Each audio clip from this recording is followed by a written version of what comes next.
those. Very proud. One of the things that we do at Miniville is we have a very of eligible students found eligible and brought up for eligibility for gifted. And I think that's the place that we want to be. And it just takes a change in perspective of how you see these students. It's not they're not academic challenges. These are students of promise. We just have to make sure that we're actively seeing that. Okay, so I want you to think about how this vision applies to your school. Is it a bottom line? Why and why not? And what can you or should you do to adopt this philosophy? Just something to think about, food for thought. And as you can see, it was very positive about the English language learners. Not that sometimes people see it as a problem. Oh my goodness, I have so many English language learners. What am I going to do? How am I going to approach it? If we're being positive about it, things will go much smoother. Also, not only the administration, but also the teachers. And it comes all from us. Okay. Okay, trying to move. We have the table of content, the resources. There should be 5 resources. If you click on the link for your packet, it should have all the PowerPoint plus the 5 resources. The agenda today, we're going to talk about useful data, language acquisition, strategies, and purposeful planning. The goal, again, have a better understanding of the diverse instructional need of multilingual learners, ELL. We're going to review the RLAT and the unit of studies. We're going to do 2 PowerPoint slides that they're a little different, you have not seen. One is called the can-do descriptors, and one of them is called the performance definition. We're going to discuss academic language proficiency factors that help succeed student achievement. And we're going to identify strategies for multilingual learners and then evaluate their feedback at the end on a recent observation, of course. Okay, who are our multilingual learners, ELLs? These are some of the acronyms that we use sometimes: ELLs, SIFE, long-term ELLs, special education students who are also ELLs, and ELLs. Who are they? Are you familiar with these terms? Hopefully, if not, become familiar because these are very important. When people say, do you have newcomers? Sometimes we think newcomers might be a student who just came. But it's also, when we define newcomers, it's for students who are 3 years or less in this country. Or not only in this country, but are ELLs. They might be in this country for many, many years, and they're still ELLs. Or some children are born here and they're ELLs. Okay, and SIFE, as you know, students with disruptive formal education, long-term ELLs, very important term there to you to be concerned about, especially if you're in elementary school, for example. If you have a student who's in 4th grade and has been an ELL since kindergarten, and they're still at, for example, at the transitional level or maybe emerging level, you need to be concerned. So therefore, that's something you should be looking at. And we're going to talk about a little bit more when we look at data. So I think, like I said, we really need to worry about our long-term ELLs. We cannot wait until they're in middle school or high school and let the middle school or the high school resolve the problem.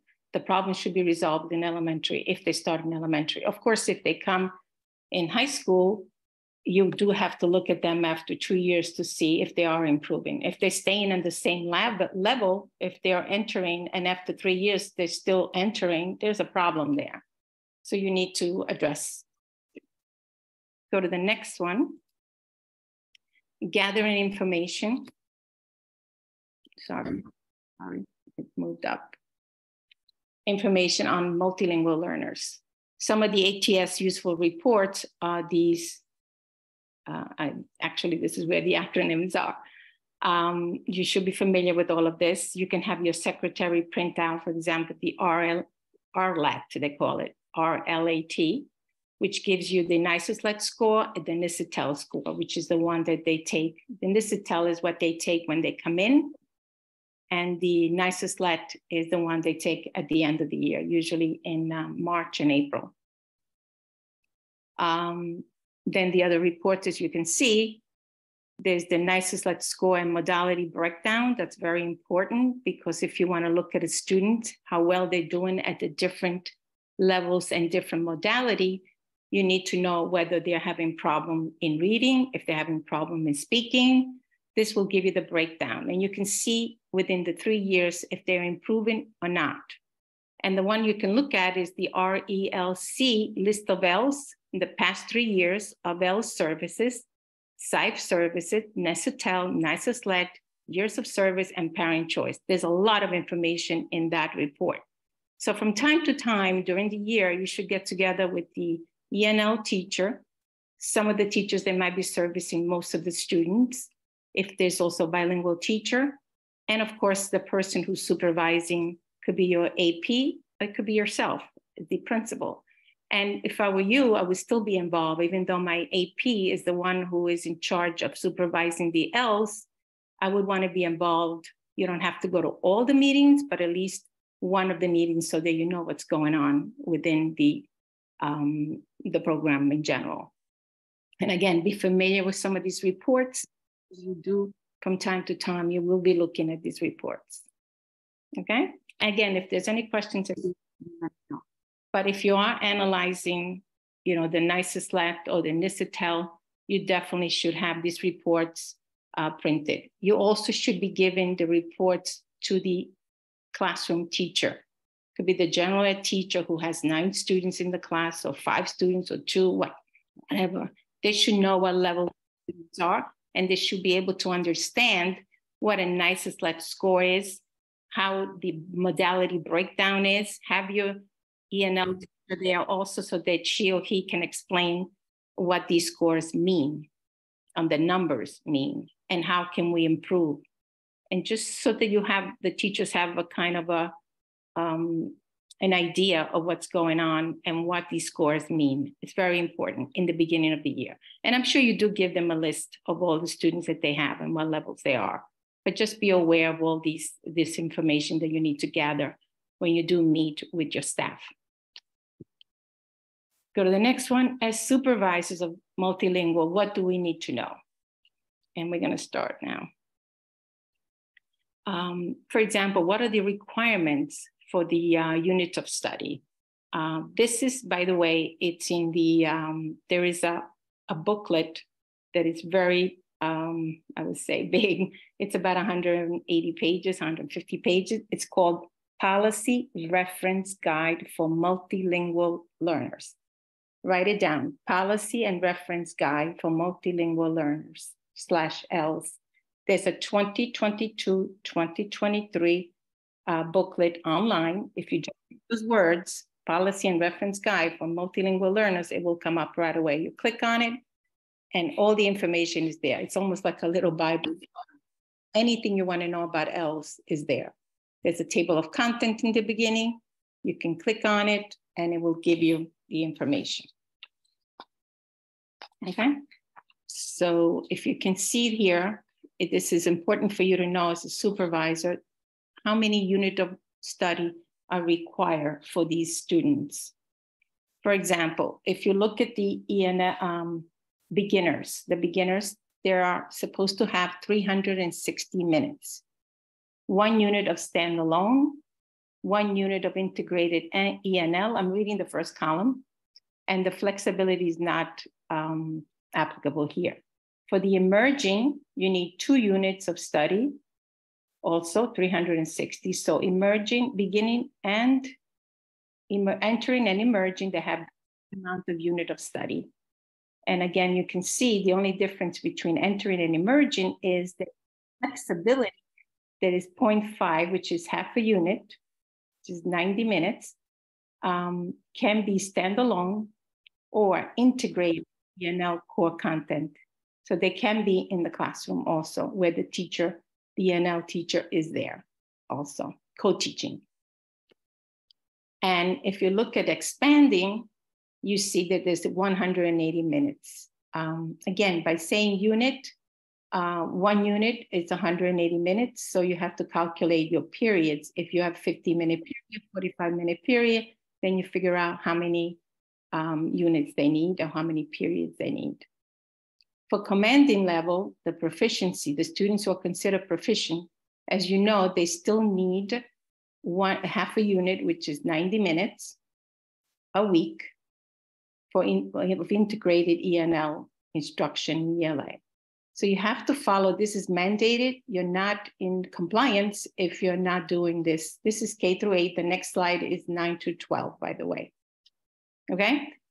So my suggestion is that if you limit it on your ENL teachers that you're having in your school, you be very creative when you do scheduling. Do your scheduling at the beginning of the school year. Do first your scheduling for your special kids, ENL kids, your kids, and make sure that you put them with a teacher that will be very understandable. You pretty much know your teachers. And I would put, for example, 6 students who are commanding level, who only need half a unit, which is 90 minutes, and maybe put some expanding students who also need similar, they need 180. So if that teacher is going to be there for 180 minutes, they can service both the expanding students and the commanding students. They can do one group starting an activity, the other group will be also doing an activity. So you can be creative on how many students you can put. My suggestion is don't put more than 9 students into a general class, because you might then get into trouble. So I think up to 9 students, you can really do well with the teacher being in the classroom co-teaching. And when I say teaching, meaning that you need to give them some time, prep time, possibly, for them to plan with the general teacher. If it's kind of hard to do that, they can always do on their own. They can send each other the lesson plan and see what the plan is so that the ENL teacher is familiar with what the teacher is going to be doing that week. Pretty much give them an idea. They can work it together, but if possible, give them a prep that at the same time, or 2 preps, whatever you're able to do. That's very important at the beginning of the year. The next slide, as I said, is 9 to 12. It is a little different for the middle school into the high school. The unit of study might be a little bit less or minus, but it is a little different. So therefore, again, if you want more information on this, more detail, it's a resource that you have attached at the end of your PowerPoint in your packet.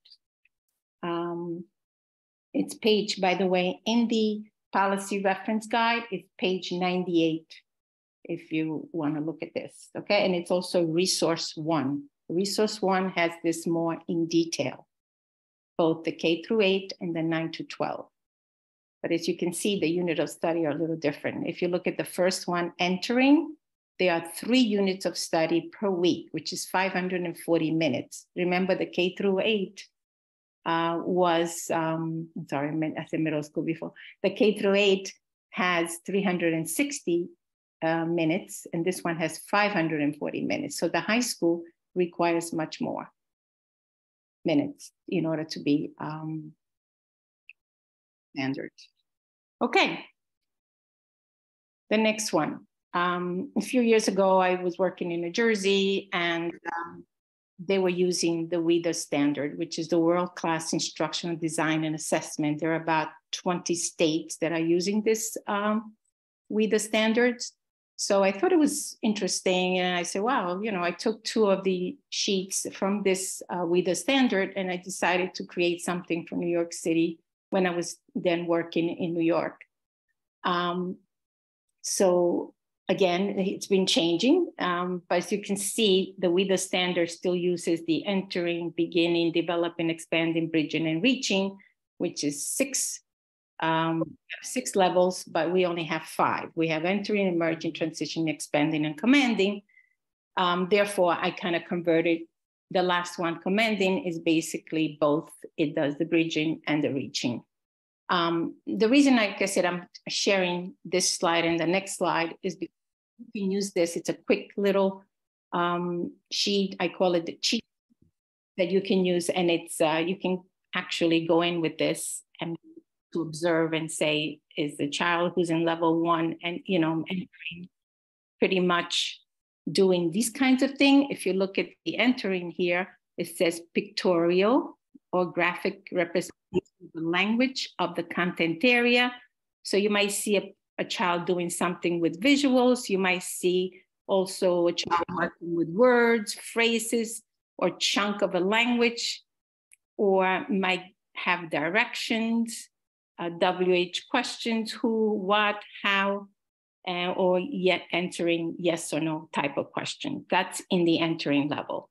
If you look at the expanding, you should see more specific things like technical language of the content area. You should see a variety of sentence lengths. You should see oral written language, minimal phonological, syntactic, or semantic errors that do not impede the overall meaning of the communication when representing with oral or written connected discourse, which is a long one. So like I said, this is just a little something for you to have if you're going into a classroom. But it is important for you to know when you go into the classroom, pretty much if you're doing it intentionally and you want to look what's going on, you might want to know if this teacher has 6 students who are considered ELLs, what level they are.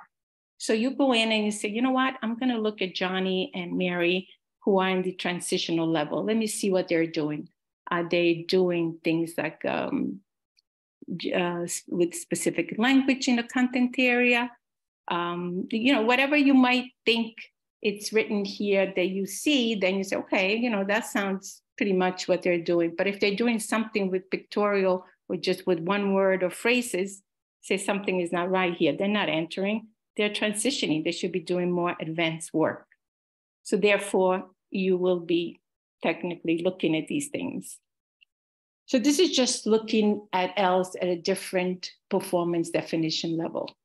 But if you look at the next one, it's called the can-do descriptors. What can they do at every level in the different areas of writing, reading, speaking, and listening? So if you're looking at level 1, again, entering, what does it say again? Point to stated pictures, words, or phrases.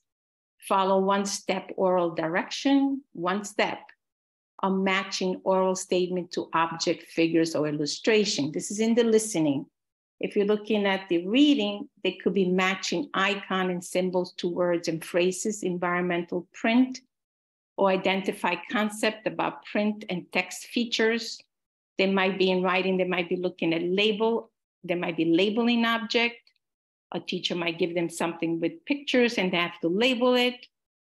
So these are the kinds of things you will be looking if it's a child who's entering. If it's a child who's expanding in speaking, they might be discussing stories, they might be giving speeches, they might be offering creative solution to issues or problems. And if they're reading, they might be interpreting information or data, or they might be finding details. So do you see the difference from each level? From level 1 to level 5, which is our commanding level. So entering, again, I'm matching them at the bottom. So you can see level 1 is entering. They're calling it developing, we're calling it transitioning. So that's why I matched the two, be at the same pretty much closest level that I could. So the level of reading on the right, you see? Okay, so how can you use these 2 sheets? Again, I call them little cheat sheets. You can use them when you go in on your own and you're observing these students and you're specifically looking at what the children in the level are doing or what the children at transitioning level are doing. By the way, the word transition is missing the G, sorry, I just noticed. So that's one way. Go in with these 2 sheets. But again, you need to know what levels they are. If you don't know what levels they are because you just walked in by coincidence, when you go back, you might look at these sheets and say, I was looking at Johnny and he was at expanding level. How come he was doing things that were in level? That kind of thing, entering level. So another thing you can do with this is after you observe a lesson, you might want to sit with the teacher and say, you know, I came in and I didn't see that students who are expanding, they were doing things that most of the time emerging students are doing. And you can share these two little sheets with them and just say, maybe you can use this when you're planning and say, am I doing this? Are my students able to do this if they're in level, expanding level? So if they're not, what am I doing wrong? Where do I need to improve? What do I need to do to get them to this level? So it's something that they can start evaluating themselves or their lesson. This is not really anything very extensive, but there is one more that I'm going to show you. This is the Engage New York that you would find also in that policy reference that I was talking about. And it's also in your, I think this is one of the resources, I'm not sure, it might be. But in any case, this is definitely what I compare it to. So when New York State came out with Engage New York, with the new language art progressions, if you put in this word in the New York State website, you get all of this in every level. And also, this is for language art, for example. You might find one for reading, for writing, for math or science. They have all kinds of resources when you go to Engage New York. This is specifically for speaking and listening, okay? So this is what I was comparing it to. If you look at this, you see specific words. If you look at the entering level there, it says listening, it says pre-taught, pre-identified, emerging. See how it changes? Pre-taught words and phrases. And the next one, it says pre-identified words and phrases. In transition, it says organized phrases and sentences on a partially completed discussion. See how it's progressing? That's why it's called progression. And at an expanding level, it says listening, information on a discussion reflection guide. And then the last one, the commanding, information in a note-taking guide independently. That's the key word there. The person is commanding, they can do things independently. And they should be pretty much at the same level as the English speakers. And sometimes they might be even at a higher level than the English speakers. So I just wanted you to be aware that, again, those two little cheat sheets are really, in comparison to this, kind of, pretty much where they got the idea from New York State. They looked at the... Can I ask a quick question?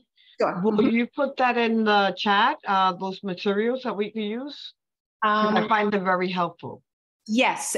Well, if you look at the bottom of these, when I agree. The commending, the resources, it says, it gives you the name of the, reference guide. Reference guide, if you put in reference guide for multilingual learners in your top, whatever you call it, it comes right up. Browser. And it says 2022, 2023, it's purple. All right, all of this information is there if you want more detailed information. Okay. Thank you, because I can really use this as a cheat sheet when I do my observations. Yes, but this is the one. When looking at data. Right, this is New York State language progression. It's much more intense, as you can see. But the ones I gave you are kind of a little bit quicker look, kind of a quick look. So, but they need to know that this is what they have to look at, the teachers, New York State. But that's good. You. Like I said, it's good for you to have as a reference, quick reference. That's why I got little cheat sheets. All right, great. Let's go to the next one. What do multilingual need to succeed? So we all know the academic proficiency is really what they need, but the social proficiency is what they hear every day. So therefore, that's a quick way. They definitely are more proficient in the social language than they are in the academic language, which is more difficult. I don't know if you're familiar with the tier 2, tier 3 words. tier 1 words. Usually the tier 1 words are the social proficiency, social language words like bathroom, playground. Those are called tier 1 words. You can find those tier 1, tier 2, and tier 3 words in one of the website. It's called Colorín Colorado. I can write it down in the chat. I don't know if I don't want to, let me see if I can write it. Yeah, Colorín Colorado, Colorín Colorado. Just put in Colorín Colorado and you will get this whole website on everything that we're doing. There's something else also at the end that I will share, but it's oh, there it is. Okay. Somebody put it in already. ColorinColorado.com.org. Perfect. I'll tell you what else you can find there a little later. Okay. Next. Oh, so as I was saying, you know, sometimes teachers might not be familiar with these tier 2 and tier 3 words. So you might want to do a little quick when you have those afternoon, I don't know if we still do the afternoon workshops, but not workshop, what do we call them? Afternoon, usually they were the principal will have the actual meetings once a month. I'm thinking of those maybe, or if you have during this year, I know there were some changes. If you have a 1 hour time that you can have with teachers, go over these things because they might not remember. And the tier 2 and tier 3 words are really very important for them to kind of pull out every time they're doing, whether it's a presentation of a text, not only for ELLs, but also for our English proficient, supposedly English proficient students. Our general ed students can benefit from this. And the tier 2, some of the examples I gave you here are words like character, setting, and tier 3 words are more low frequency, which is word like procrastinate or amoeba, things like that. So definitely you can also find in Colorín Colorado, you can put in tier 1, tier 2, 3 words, and it will come up with the information there also. Okay. I'm trying to move here. Okay. I think this is the next slide. Why are routines important? I myself was an ELL student when I first came to the United States. So for me, having the routine and knowing what was coming next, or what we did as a routine in the morning or in the afternoon was important. I didn't have to think about that. So my focus would be based on what the teacher was trying to say or what the lesson was about. So the routine, having the routine in place is important for these ELL students. So that's why I put so make sure that teachers know that the routines are important, especially in the beginning. What happens at a certain time of the day, for example. Okay.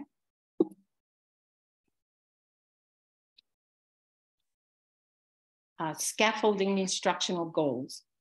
These are 4 specific goals that we should also make sure that we see when there's instructions going on. Building background knowledge. Do we see the teacher doing that? Do we see a teacher targeting vocabulary to develop the vocabulary? They should be doing specific vocabulary words within the lesson that they're doing, especially if it's a piece of a reading text, a text piece. And this will help increase access to grade level content. And we need to use those grade level content words or vocabulary in order for the students to be familiar with. If we don't use it, they're never gonna know. And you know, in the past, I remember there were companies like Hood and Mifflin that would come out with the text for ELLs that were watered down, you know, text. That's not what we're looking for now. And when we do order material, and of course, these companies know that we need to have access to grade level content for the students. Therefore, they cannot water it down. What they do is they do specifically pull out words that they feel the students should know and the teacher should be presented as a pre-taught lesson of taught words in order for the student to be able to access the understanding of those words within the content or within the reading text. Use of home language as a resource. You know, some people are kind of debating, should they be using that? Should they not be using that? If it's something that, let's say science or math, it is important. If you can use the home language, if let's say a teacher in the classroom speaks the language of that child, They should not be talking to the child while they're doing the lesson, but they can walk over to a student and, in their ear, whisper what they should be doing in the native language. Again, if the teacher does speak that language. If not, the students can, if you have access to different programs where the students can translate, absolutely they can use that. Someone asked me this morning, is there a do and don'ts? Can they use Google Translator?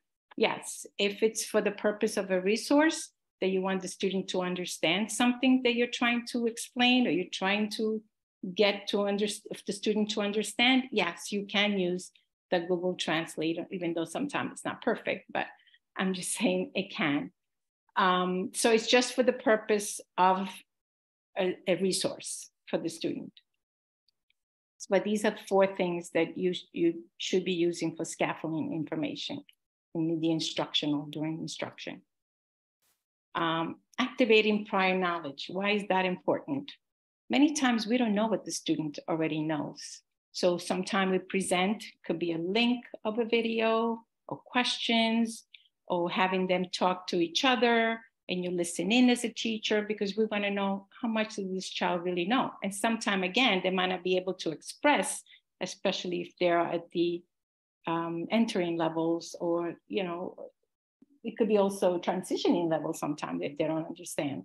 So in that case, you might want to get familiar with what the child really knows. Or by presenting all these things, oh, wow, I didn't know that Johnny knew that. So these are things that as teachers, we do, by activating prior knowledge, we do learn from what the students know, and it will help us prepare for the next day lesson, for example. Okay, there's probably much more that you can also, let me see. I have to bring it up, okay. What language strategies do multilingual need to master academic language? We've been talking about academic language. Using description, yes, characteristics of things, locations, dimensions. These are words that they need to have or to know. Asking and answering questions, what, where, who. Summarizing things is also very good for you to see and analyze. Did they really understand? If you ask them to summarize, they might not know what summarizing is. So you model as a teacher, let's summarize. Even in a high school level, at the end of the lesson, the teacher could say, okay, let's see, what did we learn today? And the teacher can actually write. We did this, we did that. The students can participate, can give you the information, and you write it down.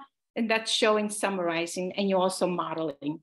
Therefore, students can also do that when you ask them, can you summarize that for us? Or you might ask a student who is at a higher level, John, can you summarize that for us? And definitely you can see that the student understood or not. Signal words, these on the right side, the signal words, transitional word, restatement or synonym, those are important for writing.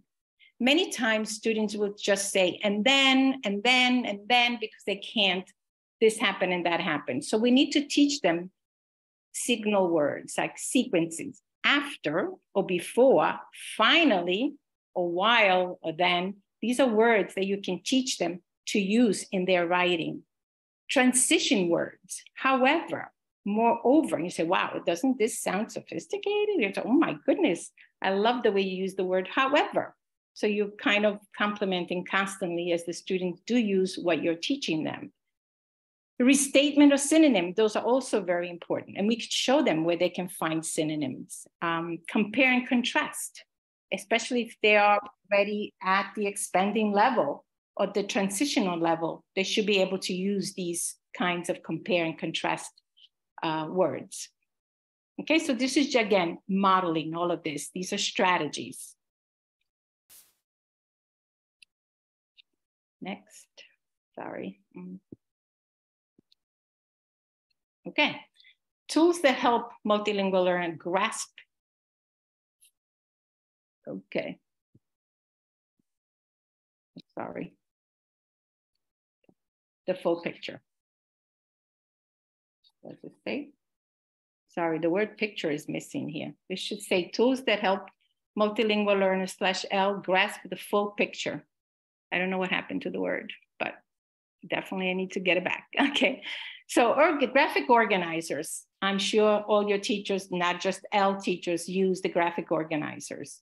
It's a good way to visually organize or represent concepts. So students, especially L, they need to see that visual. No matter what level they are, that visual really helps.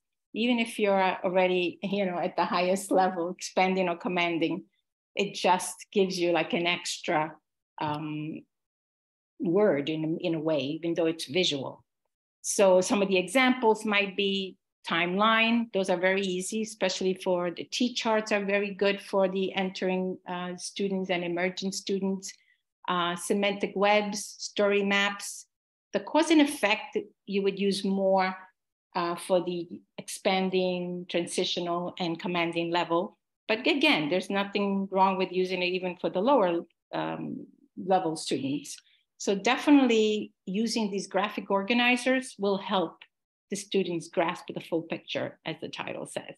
So therefore, I would recommend this for the teachers. And there is an a resource at the end of your packet. It's resource 5. And it gives you, it's also from the WIDA standard that I was telling you. So that could be your third cheat sheet, okay? The next one, monitoring comprehension for multilingual learners again. Strategies, we use this in general ed. Think, pair, share. What do you think?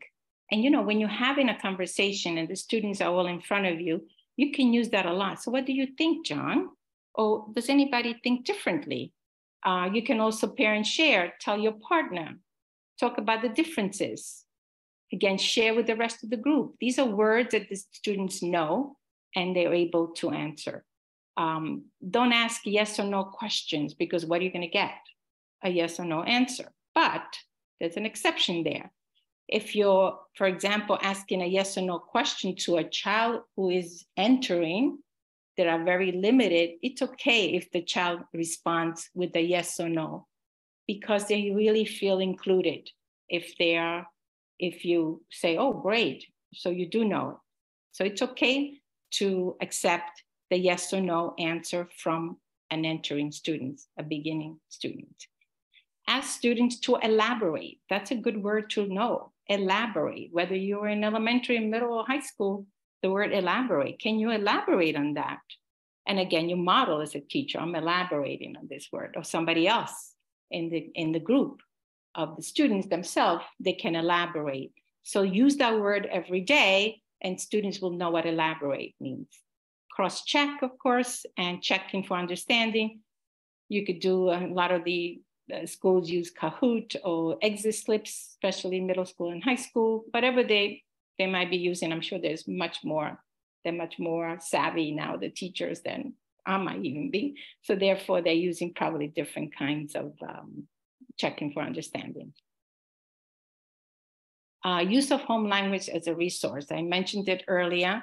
Allow students to have digital tools as a resource. Jot down ideas in their home language. It's okay if they make them feel comfortable, especially if they want to answer some questions, at least they can do it in their native language.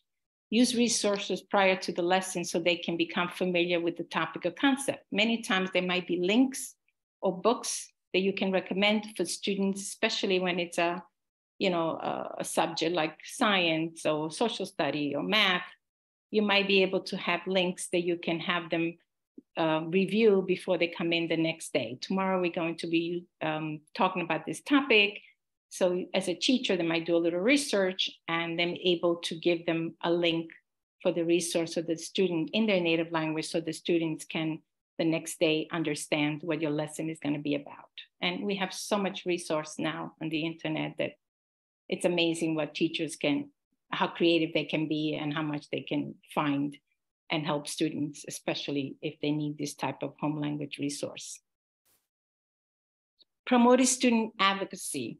As you saw by the video that we played in the beginning, where the principal was talking about the fact that, he thinks it's so great that these students come with so many resources that we don't even realize. So playing as an advocate for the students really makes them feel great. So provide students with choices to build their sense of ownership and readiness. Create opportunity for student-to-student collaboration. Many times there might be a student who is a little higher than the other, or even general ed student who can work with the students who's probably at a higher level, expanding level, or commanding level. They will make them feel that that collaboration can actually help each other. And many times the limited child who's supposedly limited in the language can be so creative if they're doing a project together and that child knows how to manipulate the PowerPoint, for example, or is great in drawing.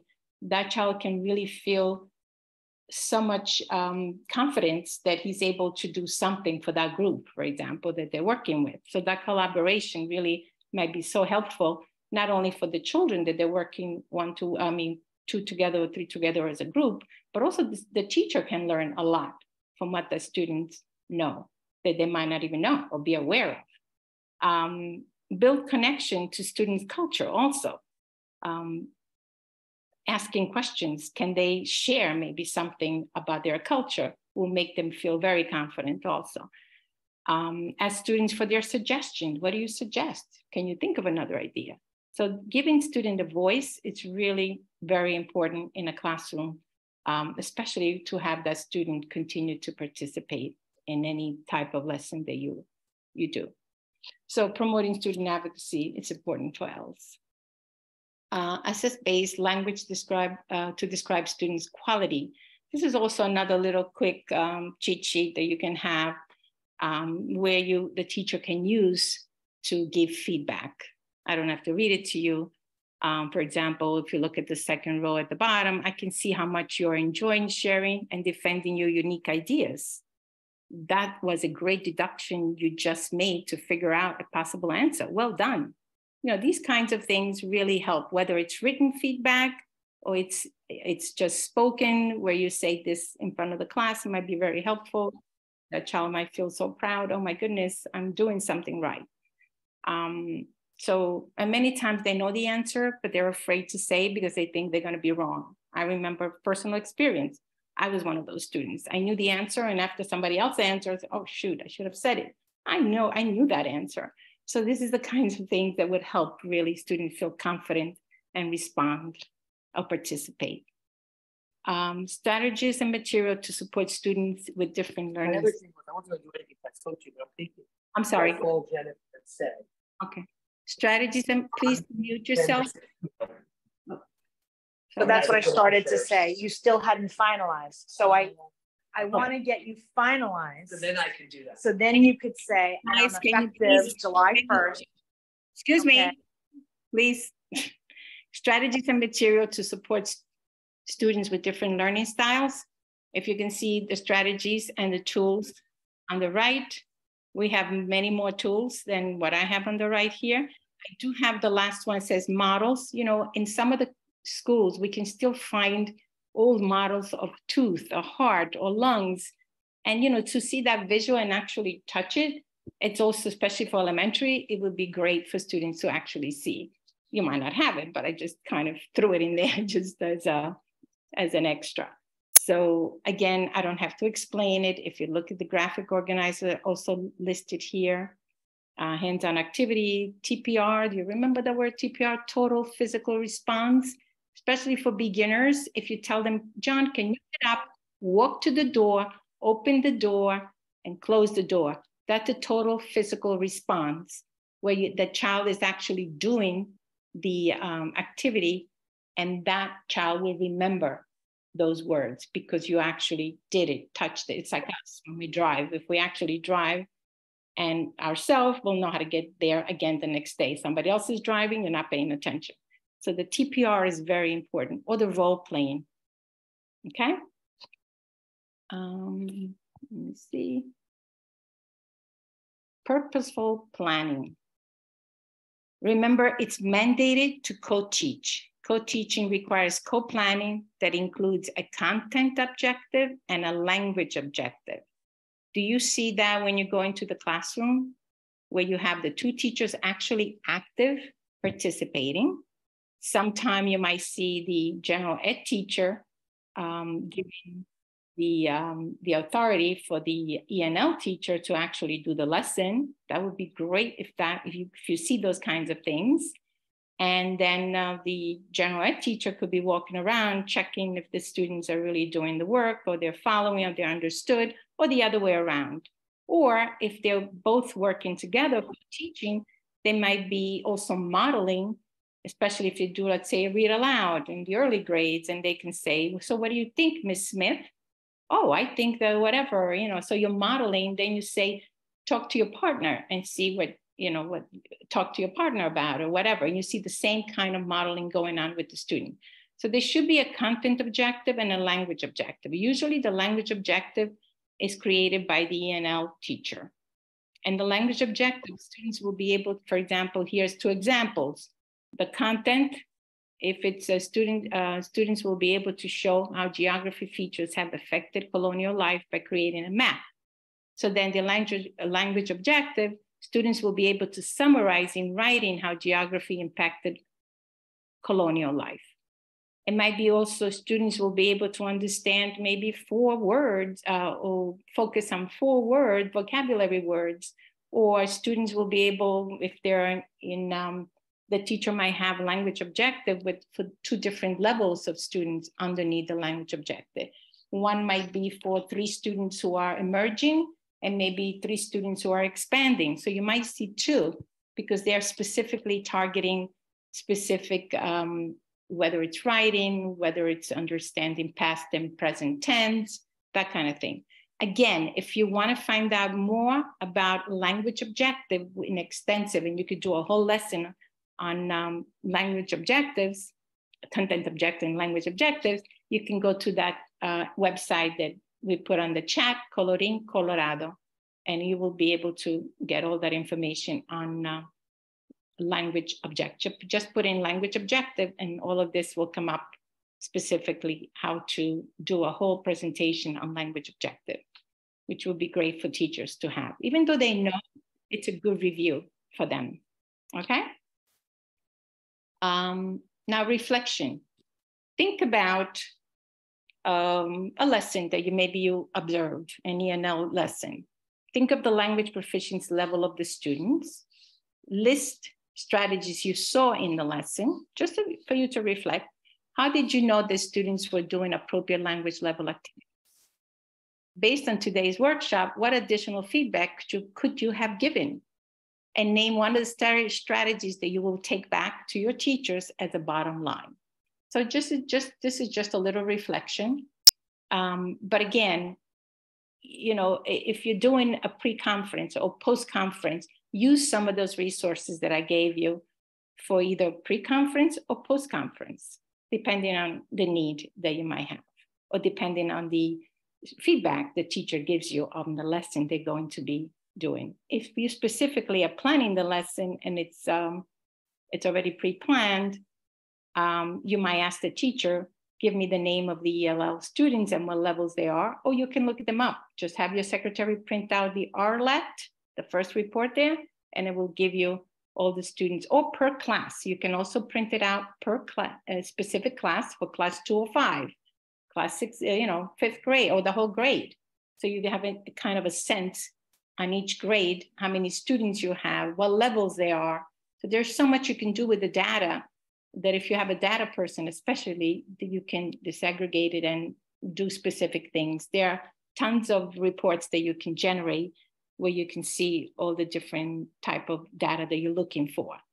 So definitely it's important for you to analyze data so the teachers can target the type of instruction they need to do, or the type of strategies that you can help them based, let's say, on this workshop. There's so much more, of course, as I said, in different websites. This is just kind of a little introduction.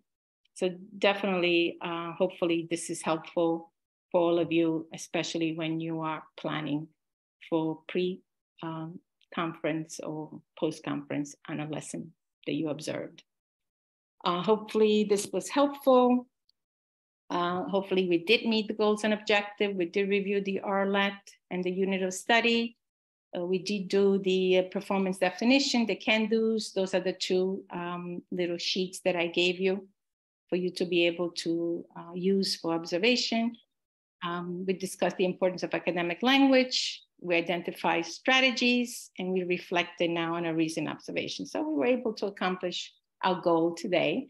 So if you can please now think about today's workshop, jot down one idea to bring back to your school that you still might be wondering about. You know, also I gave you my email address. If you need anything or if you have any questions specifically, you can email me, and please scan the QR here below and fill out the electronic evaluation. And you know that we value your input, so please do so.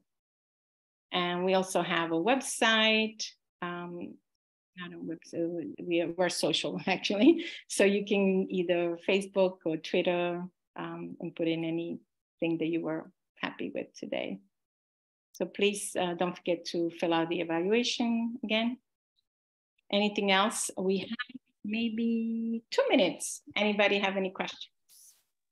Can you flip back to the first page for the QR code for this PowerPoint? Want me to go to the first page? Yes, please. Okay, sorry, hold on 1 second.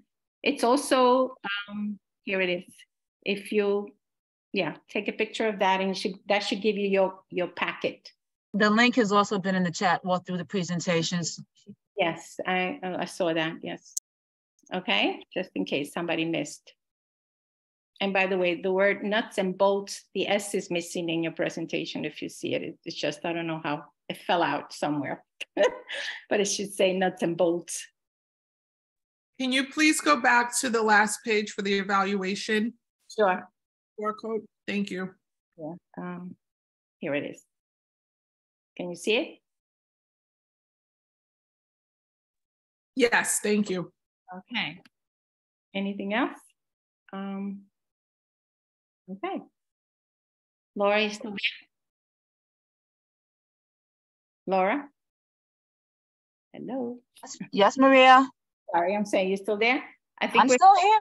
Okay, we're finished, right? We are done. Okay. I'm just gonna let everyone stay on for a few more minutes, and then I'm going to lock it down. Okay, there's 32 people. Again, if anybody has any question, we do have a few more minutes since it's the last one, right? Is this the last one? Okay. Maria, I don't see your name in the drop down for the evaluation. I know. You know what? Just write it down. Maria, you can put Maria C. They know which workshop it is. No problem. Maria Ciccone, spell it. I know. I did tell them that they're supposed to be doing that, but I guess they didn't. They give you a choice that you can write it, I think. Was there another link for the end of the session for attendance? No? Oh, there was an attendance link, right? You have to sign in your attendance. Yeah, I did in the beginning. I just wanted to know. That's it, yes. And if you did, you're doing the evaluation also, not that it's going to show your name, but I'm just saying. All right, I'll do the evaluation now. Thank you. Yeah, okay, great. Thank you, Maria. You're welcome.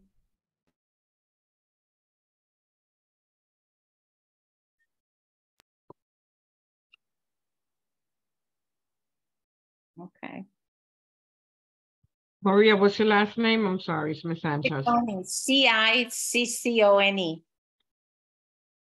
Say that again. C-I-C-C-O-N-E. Maria Ciccone. C-I-C-C-O-N-E.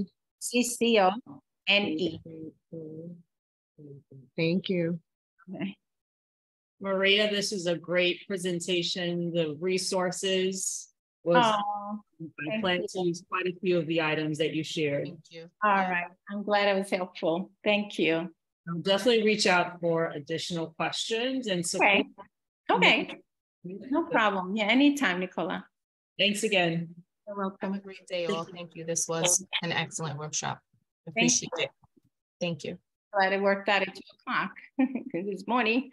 Maria, what is your email? Maria, the full name, Maria Ciccone 222@AOL.com. I can put it back in the chat if you want. Please, thank you. Let me put it right now.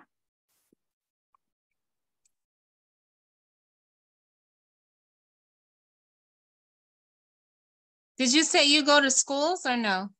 No. No more. I can't. I'm actually in California right now. I was in New York about 3 days ago, but I just came back. Oh. I'm back and forth. Oh, must be nice. Yeah, but Eli has people that would go into the schools. Did I send this? I think I No. Okay. No, I'm trying. It says Lisette Fabus. Are you Lisette? No, No, right? I'm Anisha. Okay, let me just put on for all. I should be on all. Let me see. Yeah, you have to change it. Everyone. Okay, sorry. Here it goes. Okay, there it is. Did you get it? There it is. Yes, thank you. All right. Perfect. Maria, did you put where in the chat where I can get the materials? Oh, you mean the one for the Is it the language? Is that the whole material, language objective, well, or that's just one? No, that's called which one? For the language objective? No, I wanted the full packet. The full yeah, packet the full package. The reference guide. It's a language reference guide. Reference guide. It should say reference. Let me write it. Reference. Is that on the chat or no? I have to look it up. Reference. I'm sorry. Reference.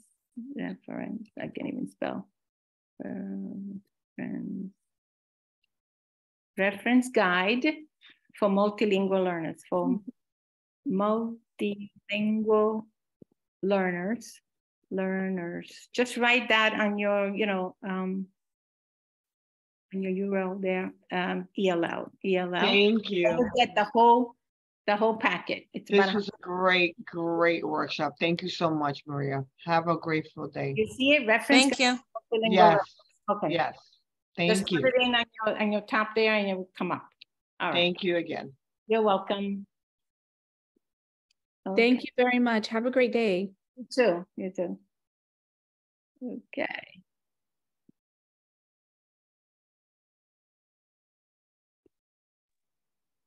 I'm sorry, Maria, I still can't access the PowerPoint. Oh, that's QR code is not. It's not there. Let me bring it up to the QR code and you can just take a picture. All right. Here it is. Okay. Can you do it? Just do it with your phone and it should come up. Or you can do the, let me see if I can put this in the chat. I don't have something beyond that, but that doesn't connect your. Yeah, I'll pick it up if you just. You get it? Oh, If you put the link in the chat, I'll pick it up. No, I didn't get it that way. Sorry. Laura, you put it in the chat? Okay. Okay, I can put it in the chat again if you want. Okay.